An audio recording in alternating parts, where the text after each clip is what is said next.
Y la parte de edemas, que debo recordar. Mira, tú vas a escuchar hablar de estos edemas, ¿no? Dice, fovea de una cruz. Cuando tú le tocas al paciente, inmediatamente vuelve, ¿no? Hace su depresión, inmediatamente vuelve, ¿no? Alto mal.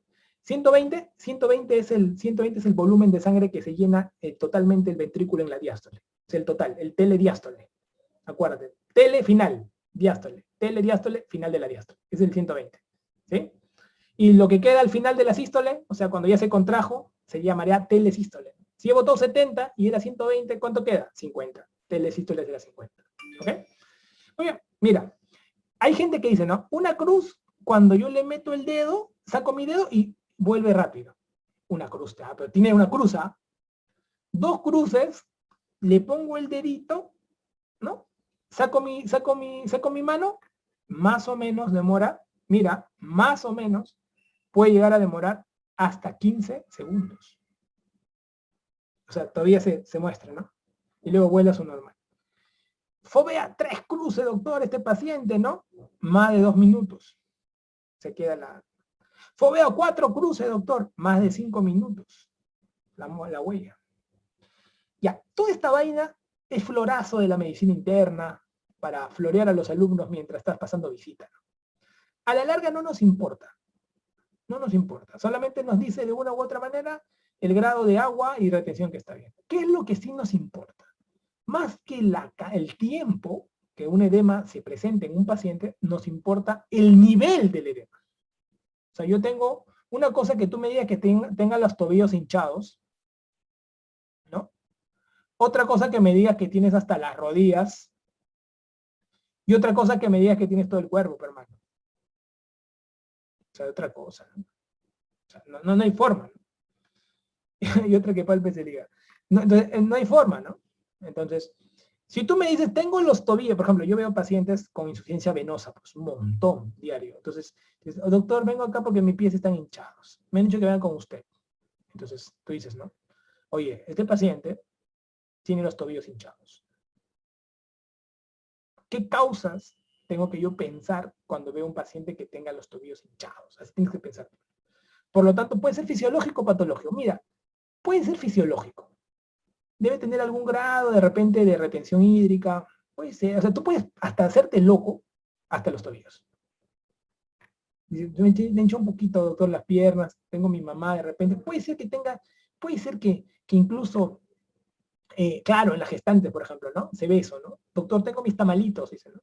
Entonces, todo el pie, ¿no? Ya, bueno, puede ser, ¿no? O de repente es un paciente cardíaco que está reteniendo un poco de agua, pero hasta los tobillos. Entonces estamos ahí, hay que aumentar la furosemida, le decimos. Pero ya cuando un paciente toca las rodillas, independiente sea gestante o no sea gestante, esto sí llama la atención.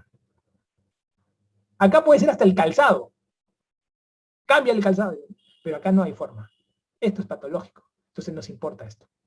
Oye, acá aumentaron los edemas. Hay edema pretibial. Y lógicamente acá más, ¿no? Si el edema es generalizado, aún más. Cuando yo menciono un edema generalizado, primer puesto es riñón. Segundo puesto, acuérdate, riñón. ¿Eh? ¿Por qué riñón? Porque puede ser que haya pérdida proteica. En síndrome nefrótico, por ejemplo. Puede haber pérdida proteica. ¿Ya? Entonces, retienes. Por pérdida proteica. Entonces se hincha todo. Puede ser también porque no depuras, ¿no? Entonces, una falla renal, entonces también está el riñón. O sea, puede ser también por problema de depuración. Ahí está la glomerulonefritis también, ¿no? ¿Por qué? No hacen por pérdida proteica, sino por retención hídrica. Entonces, mira, el riñón es así, primer puesto. Siempre pienso, cuando ves a un paciente hinchado, ya, riñón primer puesto. De frente. Segundo puesto, piensa en albúmina. O sea, en otras palabras, hígado. Alguien no está produciendo bien el hígado o de repente ha disminuido su producción porque hay un componente inflamatorio. Entonces, muy severo, ¿no? Entonces, analiza esto rápidamente, ¿no? Acá ha habido un problema de este tipo, ¿no? Entonces, comienzas. Esto es sistémico, date cuenta. Si no es sistémico, puedes comenzar acá. Entonces, la mayoría de pacientes vienen así, en estos dos estadios. Y tienes para escoger lo que tú quieras. Lo más frecuente acá es corazón. seguido de vascular. Y dentro de vascular tenemos venas. Vascular con B de venas. ¿Correcto? El edema generalizado es la nasarca. El edema generalizado es la nasarca. Correcto. Entonces, yo digo, no, oye doctor, o sea, si viene un paciente a la consulta que no está hinchado completamente, yo pienso en corazón y vascular, sí. Si el paciente viene y es joven, ponte, vamos a hacer un versus de cardíaca, vamos acá a fregar cardíaca con edema venoso, ¿ya? Edema venoso con insuficiencia cardíaca. Si yo veo que un paciente viene mayor de 40 años, hipertenso, diabético, con las piernas hinchadas, ¿tú crees que yo voy a pensar en venas o pensar en corazón? Yo te pongo, ¿no? Hipertenso, fumador, diabético, que venga con las piernas hinchadas, duras. Oye, acá tiene edema, ¿no? Esto es una insuficiencia cardíaca, definitivamente.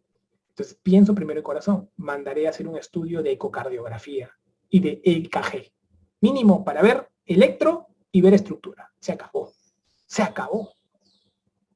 Ya, doctor, está bien. Pero si viene a mí viene una chica de 20, 30 años con las piernas hinchadas, no se cansa cuando hace sus actividades, no tiene ningún antecedente cardiovascular, no tiene hábitos de factores de riesgo cardiovasculares. ¿Yo pensaré en problema cardíaco o me iré por el tema venoso? Por el tema venoso. O sea, tú tienes que partir de ahí, porque son muy parecidos ambos edemas. Tienen en características en común, ¿qué cosa? Que son simétricos. Son fríos. Pero hay una característica, y se funden en las noches. Eso también, ¿eh? Se funden en las noches. O sea, se echan a dormir y como ya está todo equilibrado, orinan un montón por todo lo que sobrecarga hídrica que han tenido todo el día. Entonces, muy característico. Y ojo, tienden a aumentar durante el día. O sea, tienen muchas cosas muy parecidas. Aquí importan mucho los antecedentes cardiovasculares que me permitan hacer un buen diagnóstico. Definitivamente, uno tiene estigmas y otro no. Estigmas, por ejemplo, arañitas, que son las telangiectasias. Ah, ya podría ser venoso. Entonces, tienes que jugar con toda tu semiología. ¿Ok? Pero normalmente el simétrico, frío, bilateral, duro, típico cardíaco. Es el rey del edema, ¿no? Es lo más frecuente en realidad que uno ve en la práctica, ¿no? Ahora, nefrótico. El nefrótico se va todo el cuerpo, te estoy diciendo, así que búscale la cara. Al nefrótico se le ve la cara. Tiene normalmente los párpados hinchados. No los abre completamente. Al toque dices, este es renal. Todo paciente con cara hinchada, este es renal. Y si no es renal, piensa en albúmina. Una hipoproducción de albúmina al mango. Desnutrición, alguna cosa. Entonces tienes que tenerlo esto presente. O sea, mira las pistas del edema. Eso quiero que aprendas aquí en esta lámina. ¿Qué pistas yo tengo que pensar en el edema? ¿Sí? Insuficiencia renal, doctor. Te tienen que poner condición. Falla renal, diarrea, un episodio prerrenal, de un shock hipovolémico, una cirugía reciente, alguna cosa que haya disminuido el flujo renal. Entonces vas jugando con esto. Porque acuérdate que cuando son causas sistémicas, generalmente son bilaterales. ¿Sí? Y de todas las demás, mira, nefrótico, yala. Es decir, nefrítico, yala. El edema venoso es la que más vienen a consulta por la sospecha de edema venoso, pero tú sabes que el edema venoso tiene estigmas previos antes del edema. Siempre tiene una arañita por ahí, alguna cosa. Y aparte que no tiene tantos cartones cardiovasculares y es joven. La tendencia es esa. Más yuca es cuando diagnosticas un edema venoso a los 70 años. Una paciente a los 70 años, tú dices ya por solo la edad y por ser mujer, ya hay factor cardiovascular, ¿no? Entonces tú dices, ¿ahora cómo lo diagnosticas? Entonces, tengo duda, haz una ecografía Doppler. Es una ecografía Doppler venosa y descartas que es un edema venoso. Y te vas de frente a estudiar el corazón, a descartar causas de tipo cardíacas, en orden. Y ahí comienzas corazón primero, y te dedicas al corazón. Riñón e hígado, se acabó la vaina. ¿Contra quién podrías tener dudas? Por ejemplo, los cirróticos salen al ojo, pues, porque vas a mirar toda la función hepática alterada. Lo primero que se altera en un cirrótico, cuando hay una falla hepática, es la alteración de la coagulación. Los pacientes tienen un tiempo de protrombina elevado, cuando son fallas agudas. Y cuando son fallas crónicas, vas a tener que buscar la causa. Entonces, tienes que ver cómo está la parte de enzimas hepáticas. Entonces, te va a dar datos, definitivamente, la pregunta. Y en el tema del mixedema, Y el linfedema es todo un tema, ¿no? Porque el mixedema, duro, acartonado, piernas duras. Ese es uno de los edemas con piel más gruesa que puede existir, ¿no? El mixedema pretibial, ¿no? Característico, bilateral, llamativo, ¿no? En cambio, el linfedema, lo más blandito que puedes tocar. Tú tocas un linfedema, parece un Michelini, ¿no? Pacientes con todos esos, ¿has visto las llantas del Michelini? Blanquito, igualito, el linfedema. El linfedema puede ser unilateral, porque acuérdate que es un tema de obstrucción linfática. Entonces, todo lo que se llena es agüita. Entonces, tú lo tocas al paciente y puede estar años. Puede ser una obstrucción proximal, ¿no? De alguna vertiente linfática proximal, ya sea en miembros superiores o miembros inferiores, ¿no? Entonces, es unilateral, muy llamativo, ¿no? Muy llamativo, unilateral. Entonces, tú al toque ves paciente que viene por un aumento de volumen, y acá quiero enseñarte un truco. Un aumento de volumen unilateral, y que ojo, pálido, no doloroso. Ah, ya, es el linfedema, dices tú. Al toque. Aumento de volumen unilateral, medio cianótico, vinoso, doloroso. Ah, ya, esto puede ser trombosis venosa profunda. Entonces, en nuestro diagnóstico diferencial de edemas unilaterales está la trombosis venosa profunda versus el linfedema. Solamente que el linfedema no duele. Y la trombosis venosa profunda sí duele. Sí duele. Y aparte se nota todo vinoso, más oscuro la pierna. Entonces, mientras el manejo del linfedema es claro, la elefantiasis es un tipo de linfedema, ¿no? Es un tipo. Entonces, si tú el linfedema, el tratamiento más es el drenaje linfático, maniobras de drenaje linfático. En el caso de la trombosis venosa profunda, es anticoagulación y prevenir el riesgo de que haga tromboembolismo pulmonar. Entonces, tienes que valorar cosas, ¿no? Y eso lo veremos en cardiovascular. Pero es importante que tú vayas enfocando el edema. Mira, otro mundo dentro de las preguntas de cardiología es el edema. Hay gente que solamente con saber edema saca la pregunta al toque. No tiene que estar profundizando nada. Pero es importante tomar en cuenta estos detalles. ¿Ok? Síncope. Para que yo pueda hablar de síncope, ¿qué tengo que tener en cuenta? A ver, acá vamos a poner. El síncope es cuando yo tengo una disminución, o sea, es el cuadro en el que el paciente pierde el conocimiento, totalmente. Hay una pérdida del conocimiento por una disminución del flujo cerebral. Algo pasó. Vamos a ver acá. Puedo dividirlo en tres grupos, digamos, de situaciones. Un primer grupo, ¿no? Yo presento mi cuadro de síncope y yo puedo tener un primer grupo de pacientes que ha habido una respuesta vago-vagal. Puede ser. Entonces yo pongo acá pacientes, ¿sí, no? Se llama neuromediados. ¿Ya? O sea, neuromediados.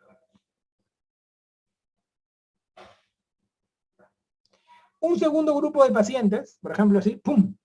Estoy sentado y me levanto. Sentado y me levanto.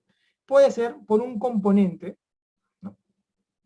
Hipotensión ortostática. Importante. Pues una hipotensión, me levanto, hipotensión ortostática. Un tercer grupo,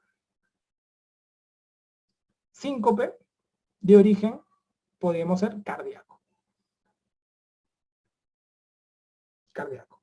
Entonces tú más o menos vas viendo, ¿no? Doctor, yo puedo hacer esos levantes de golpe, como tú me dices, y yo puedo tener en cuenta que hay síncopes que están valorados porque el vago está involucrado aquí. ¿Sí? Por supuesto que sí. Hay algunas situaciones sincopales que, por ejemplo, cuando ustedes vean las causas, son abundantes. O sea, es abundante la cantidad de pacientes que uno encuentra estudiándose el síncope. Y no necesariamente comienzan con todo esto.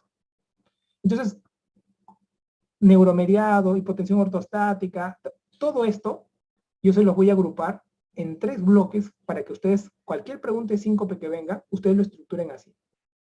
Miren, y ahí te voy a poner los órdenes, ¿ya? Esto es lo que ustedes van a ver en la práctica, así, de manera general. Pero yo quiero ahora que tú te lo aprendas así como te lo voy a enseñar. O sea, cómo yo lo razoné y cómo lo vas a entender el síncope. Porque es bien preguntado síncope con otras cosas. Síncope con esto, síncope con esto. Mira, el primero es, vas a pensar en todos los pacientes que tengan síncope por una causa cardíaca. Así, ¡pum! Quédate con los cardíacos. Segundo, los que tienen por un reflejo vagal. Esto es lo más frecuente. Así, mira, primero los cardíacos, luego los que tienen un reflejo vagal. Eso es lo más frecuente y lo más común. De frente. Síncope por reflejo vagal es lo más frecuente que existe. ¿Ya? Y luego, el ortostatismo. Muy facilito. Con estas tres te lo vas a saber al toque, mira. Los que son de origen cardíaco, tenemos dos bloques. Los que son originados por una arritmia, por ejemplo, cualquier arritmia, la más frecuente es la bradicardia. Entonces, que haga un bloqueo sinusal, por ejemplo. ¿No? Un bloqueo sinusal. Doctor, tengo un bloqueo del seno enfermo. Seno enfermo. Es una arritmia que puede terminar en síncope. Ah, bacán, doctor. Sí, lo ubico. Otra. Imagínate que hay una obstrucción del tracto de salida. Obstrucción del tracto de salida. Puede haber una obstrucción del tracto de salida. ¿Sí? Puede haber una obstrucción del tracto de salida.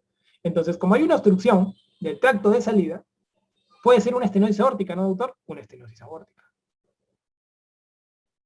Doctor, una miocardiopatía hipertrófica obstructiva también tiene obstrucción del tracto de salida.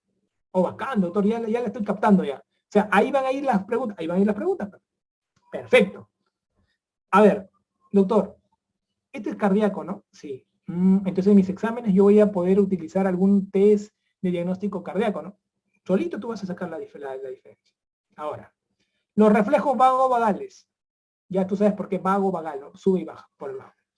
Yo puedo encontrar, en primer lugar, dentro de estos, ¿por qué se da? Porque hay una hiperactividad parasimpática. Hiperactividad para, que lo voy a poner con otro color. Parasimpática. Porque es el más frecuente, ¿eh? Acá, por ejemplo, ¿qué vamos a encontrar? Hay pacientes que dicen, ¿no? ¡Ay, se desmayó porque estaba en la cola! Bipedestación prolongada. ¡Ay, qué escandalosa! ¿Cómo te vas a caer? Estaba haciendo cola. Y se desmayó. No, ella tiene una hiperactividad parasimpática. Ahora, ustedes no se van a desmayar, ¿no? ¡Ay, me desmayo! ¿Qué tiene hiperactividad parasimpática? Fuera de acá. Entonces, tienes que recordar. ¿eh? Entonces, es una forma de presentación. Otra. Doctor, estoy estudiando tanto que me da síncope. Tuvimos un alumno en el año anterior que durante la preparación tenía síncope. Entonces, la pregunta es, oye, ¿cómo comenzaba a estudiar él? Él tenía síncope por estrés en su postulación. Imagínate. Y era porque hay una hiperactividad parasimpática. Ah, su madre, doctor. O sea, sí existe, claro. Otra, aumento de sensibilidad en el seno. Aumento de sensibilidad en el seno. Esto quiere decir que tú tienes acá, te tocas un poquito y te desmayas. Cuidado con la corbata. A la hora de afeitarse. O cuando alguien te toca acá del cuello, te desmayas. ¿Por qué? Porque estimula el vasoreceptor. Aumenta la sensibilidad del seno. Ten cuidado. ¿Ya? Acuérdate que, claro, acá no, a la hora de los famosos masajes carotídeos, ¿te acuerdas? Que se hace una compresión. Acuérdate que nunca se hace de los dos lados. Eso lo veremos en fibrilación auricular, en taquicardia paroxística supraventricular. No tengas haciendo tonterías. Entonces, date cuenta, ¿no? Aumento de la sensibilidad. Otro, el famoso fenómeno de la micción. Cuando tú tienes un paciente abuelito que tiene próstata, no le digas que puje. ¿eh? Orina bien, puja bien, bota todo. No le digas eso, porque hay un efecto parasimpático que hay bloqueo en el nodo AB y ¡pah! Se desmaya y se cae del water y ¡pah! Y es uno de los casos más frecuentes de caídas por fragilidad, síndrome de fragilidad de pacientes mayores. Ten cuidado, ¿ya? Ortostatismo. En el ortostatismo, cambios de postura. ¿Cómo diagnosticas hipotensión ortostática? Cuando tú estás 3 minutos, o sea, estás sentado, te paras, y después de 3 minutos de estar parado, ojo, después de 3 minutos de estar parado, te miden la presión arterial sistólica y esta cae más de 20 milímetros de mercurio. O la presión arterial diastólica, que cae más de 10 milímetros de mercurio. Pero luego de pasar 3 minutos, se mantiene así, es una hipotensión ortostática. Cuando hay cambio de postura, hay dos tipos. Hay uno que es el famoso le decimos así, simpatitónico. Acá también le voy a poner simpatitónico. El simpatitónico, tenemos dos tipos. Simpatitónico significa que el simpático está funcionando. Así, pum, pum, pum. Ahora, el simpatitónico puede ser un simpatitónico, o sea, ¿qué falló aquí? ¿No? El paciente tiene taquicardia, mira, tiene frecuencia cardíaca elevada, pero la presión se le cayó. ¿Estos quiénes son? Son los pacientes que, por ejemplo, están deshidratados. Acá están, los deshidratados, los que tienen volemia baja, bueno, alguna volemia baja. ¿Ya? Simpatitónicos, ¿no? ¡Pum! La clásica, ¿no? Balazo en el pecho, ¡puf! Sangre, te mataré. Se desmayó, simpatitónico. Entonces, los simpatitónicos, en este caso, pues es un simpatitónico que está bloqueado, ¿no? Entonces, totalmente bloqueado, y nosotros le decimos, es un simpatitónico desinhibido. ¿Sí? ¿Qué pasaría con estos simpatitónicos? Nosotros le decimos asimpatitónicos. ¿Qué significa asimpatitónico? Acá lo voy a poner de cantazo. Asimpatitónico, que se perdió el efecto simpático. ¿Quiénes pierden el efecto simpático? La neuropatía diabética. La neuropatía diabética. Son pacientes que tienen, por ejemplo, una frecuencia cardíaca más caída. No responden. Entonces, están en un cuadro y no responden. En cambio, los otros sí. Entonces, ellas eran simpatitónicos. Tenían frecuencia cardíaca, pero no había volumen sistólico, porque hay deshidratación. En cambio, los asimpatitónicos, neuropatía diabética, nos afectan los nervios, pues prácticamente la frecuencia cardíaca no aumenta, tiende a disminuir, y el paciente no encuentra, ¿no? Hay neuropatía diabética. Entonces, los pacientes que tienen neuropatía diabética, que tienen disautonomías diabéticas, pueden hacer estos cuadros de cambios posturales. Entonces, ten cuidado con los pacientes diabéticos que se paran de golpe. No deben pararse de golpe los pacientes diabéticos. Entonces, con esto, tú ya sabes cómo iniciar el trabajo, ¿no? ¿Qué es lo primero que harías? Nunca te vas a olvidar síncope frecuente. Doctor, entonces estudia así: corazón, los vagales y los ortostáticos. En corazón, doctor, yo le pediría un EKG. A todos se les pide un EKG por protocolo en síncope. A todos. Pregunta de examen. A todos. Si encuentras algo, lo mandas al Holter. ¿Ya? ¿Qué más? Doctor, le pediría una ecografía carotidia, ¿no? Una ecocarotidia.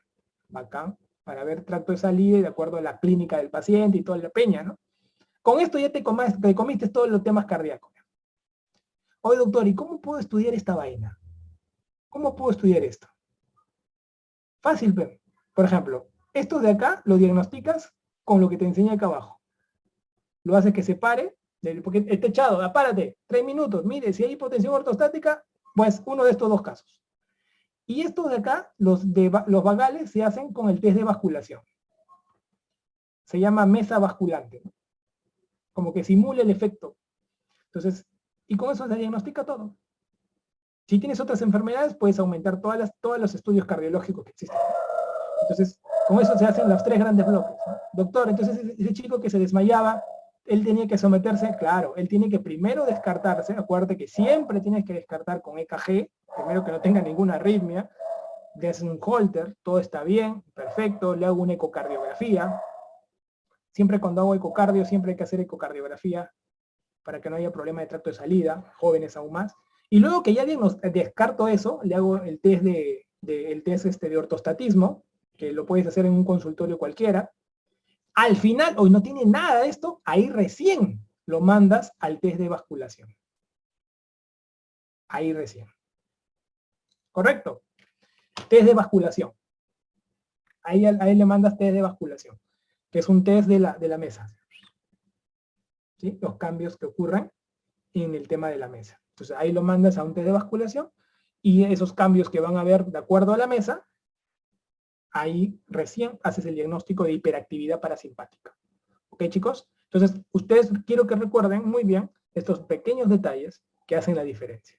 Entonces, cuando tú veas un paciente con síncope, lo primero que vas a decirle EKG, te voy a decir un EKG para comenzar, un ecocardio y un ecocarotidio, pero de acuerdo al paciente, ¿no? Si yo tengo un paciente que tiene 35 años, no le voy a pedir ecocarotidio porque sé que esto es más de gente mayor, de los 70.